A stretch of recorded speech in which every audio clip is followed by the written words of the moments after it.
You are listening to the It's Your Time podcast, and I'm your host, Certified Life Coach Michelle Arnold Burke. In today's episode, I'm discussing managing your self-talk. Welcome to the It's Your Time podcast, the podcast where busy professionals like you get the practical solutions and support you need to gain control of your schedule so you can strive to be the best in your career, but without the stress and overwhelm. If you're looking to increase your energy and decrease your stress, you are in the right place.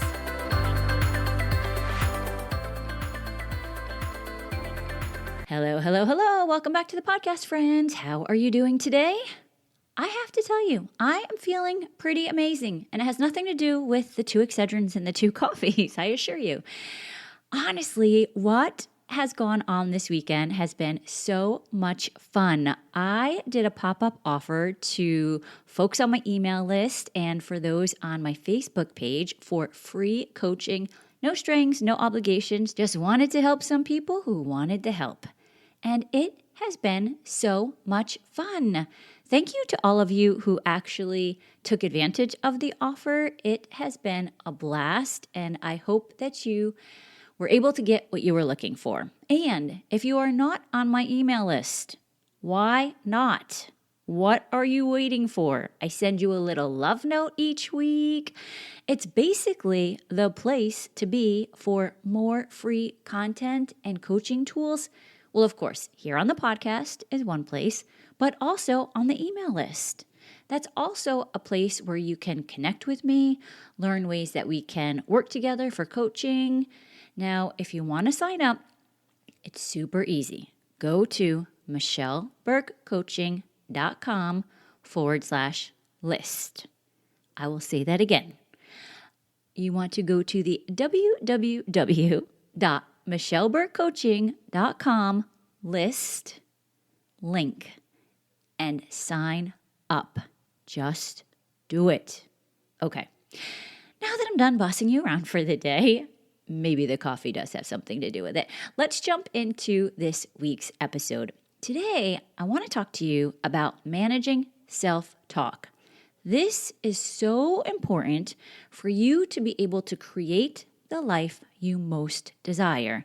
And it was something that I coached on over this weekend with the free coaching. We can be so judgmental and mean to ourselves, sometimes vicious, and sometimes without even really seeing it.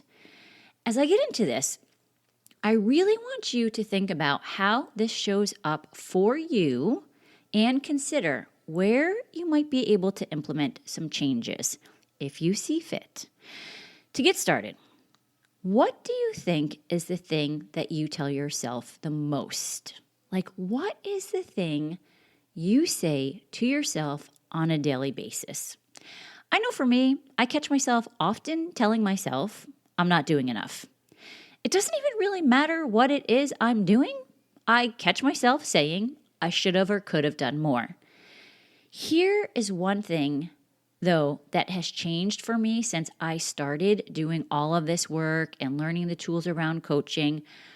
Before I knew all of the tools, especially the thought model that I talk about here, the think, feel, do cycle, you may also hear it referred to as, I would just report I wasn't doing enough as if it was the news.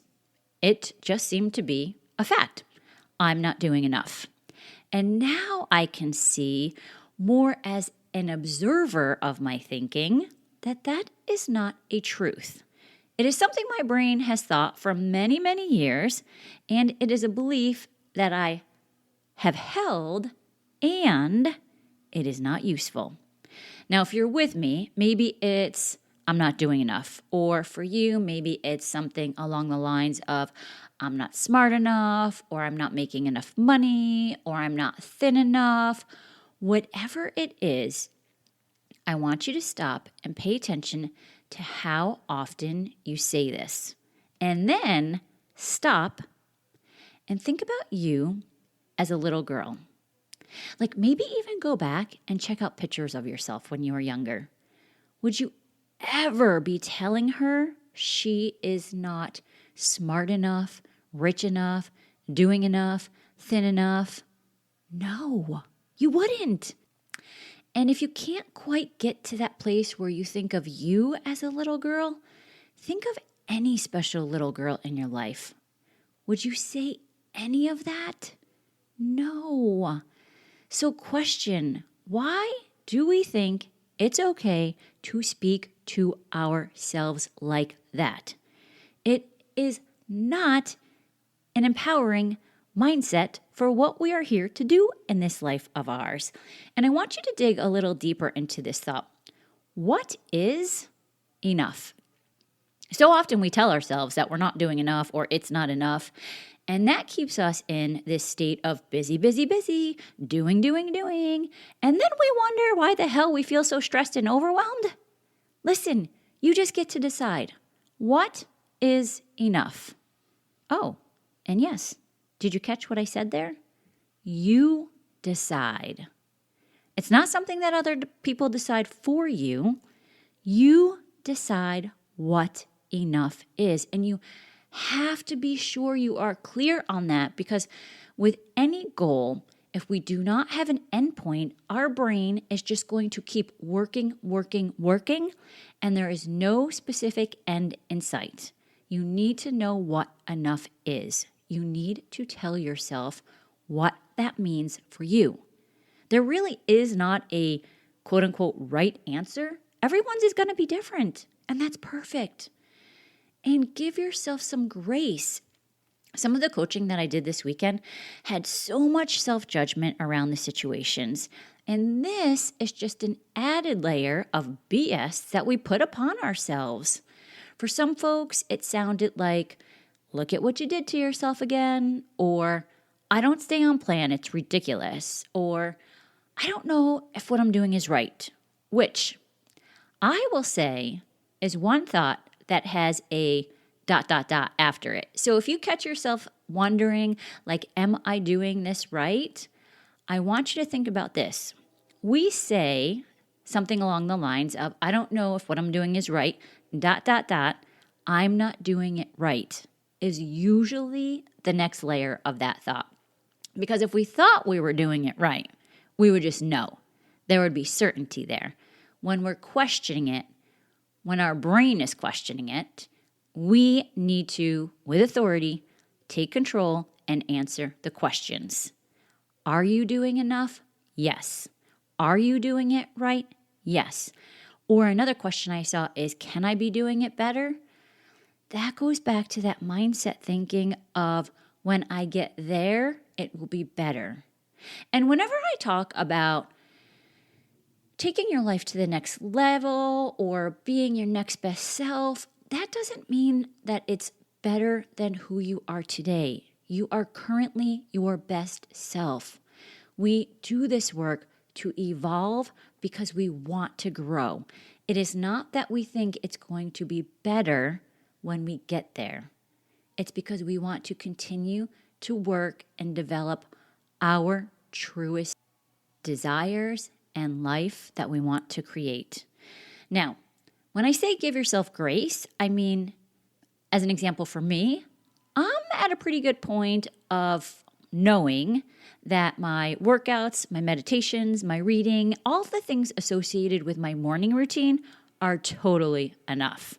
I love my morning routines, but I still work on this idea of not enough, scarcity mindset thinking, right?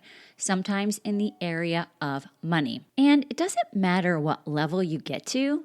I'm making more money than my younger self would have ever imagined, and I still think I should be doing more.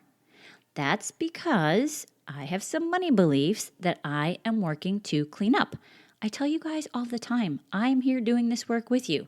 I might be a couple steps ahead, but it is continuous, and I don't think it ever ends. Now, I could actually be at a point where I'm probably making $5 million and still think I should be doing more if I don't clean up some of my old beliefs. And as a side note, coming attractions, next week I have a treat for you because I'm sharing a conversation that I recently had with a money, mindset, and feminist coach. So be sure to tune in for that.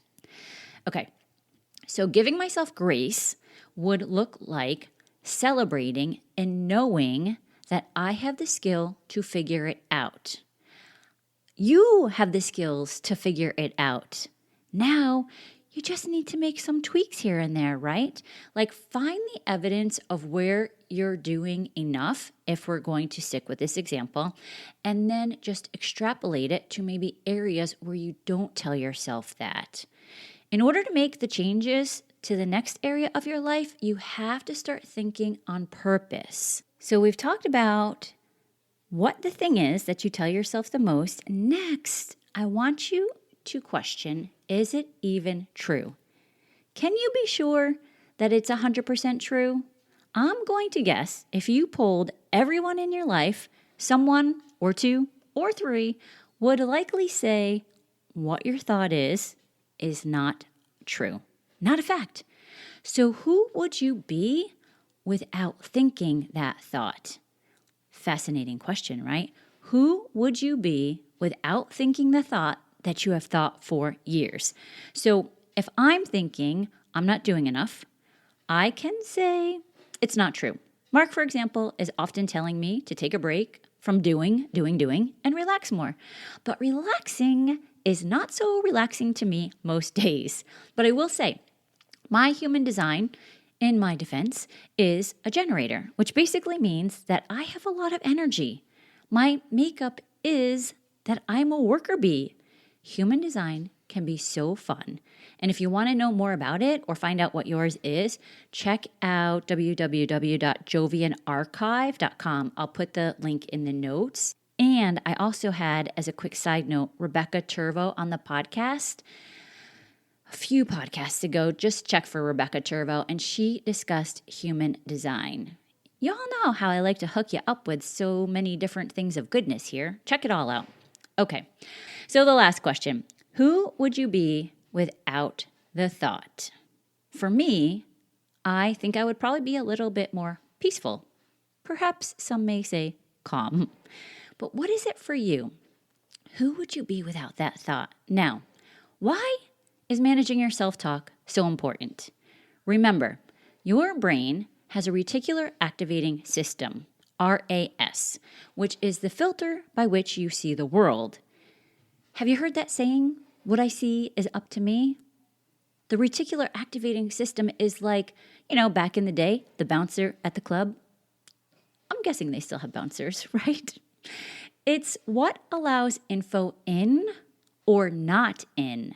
So the thing that you believe about yourself, something like, I've never been able to lose the weight, will have your brain on a mission to find all of the evidence of how you haven't been able to lose the weight. You go back to the past, you dig up all the crappy times when maybe something didn't work for you, but your past is not the indication of where you want to go. That is not where we find evidence for creating your future. You want to work from possibility.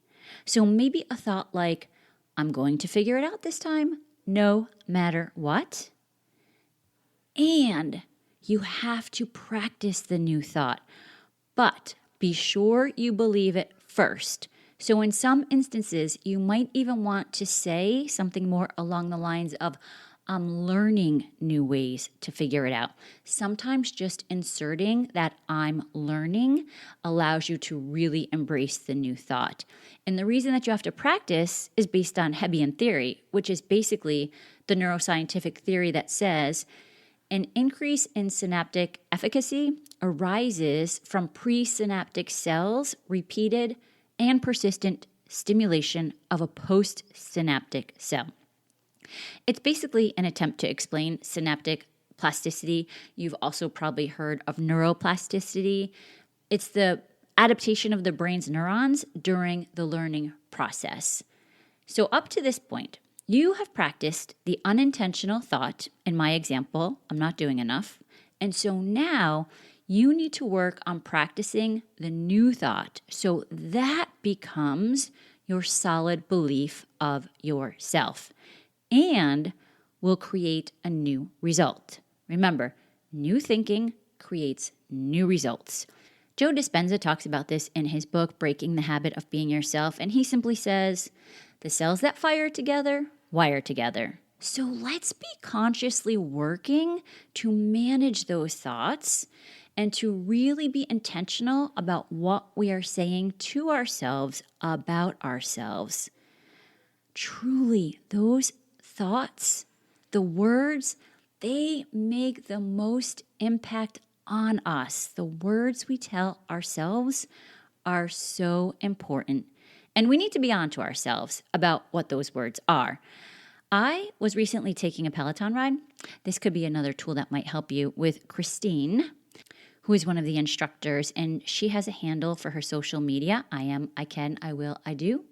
And you make these 4 little sentences that you can put on repeat.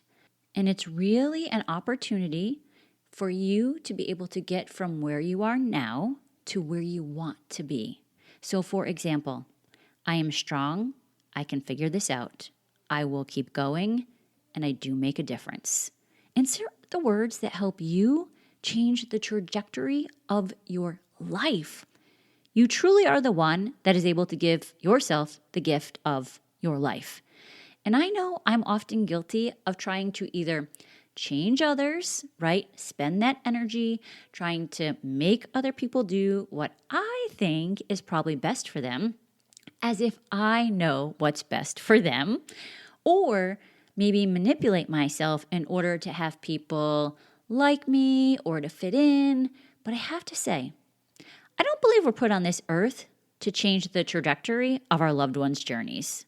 I mean, if I ever do figure it out, I will be sure to sell it to you here. But for now, let's work on managing and controlling what we say about ourselves.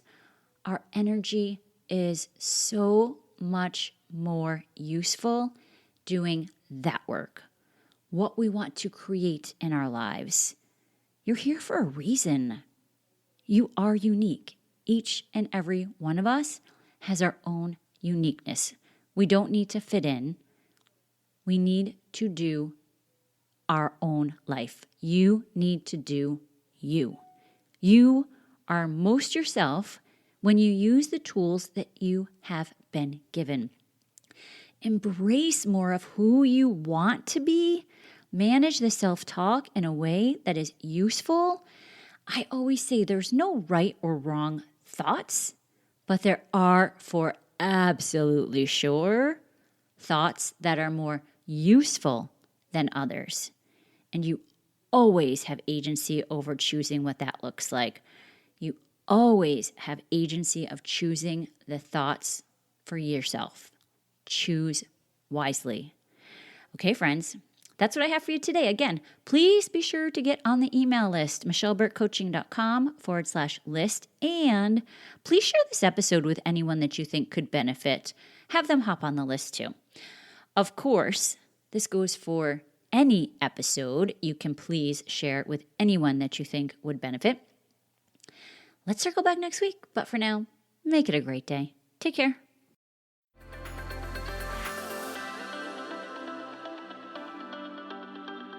Did you know you can take this work to a deeper level with me one-on-one? Go to michelleburkecoaching.com and click on Get Started to begin.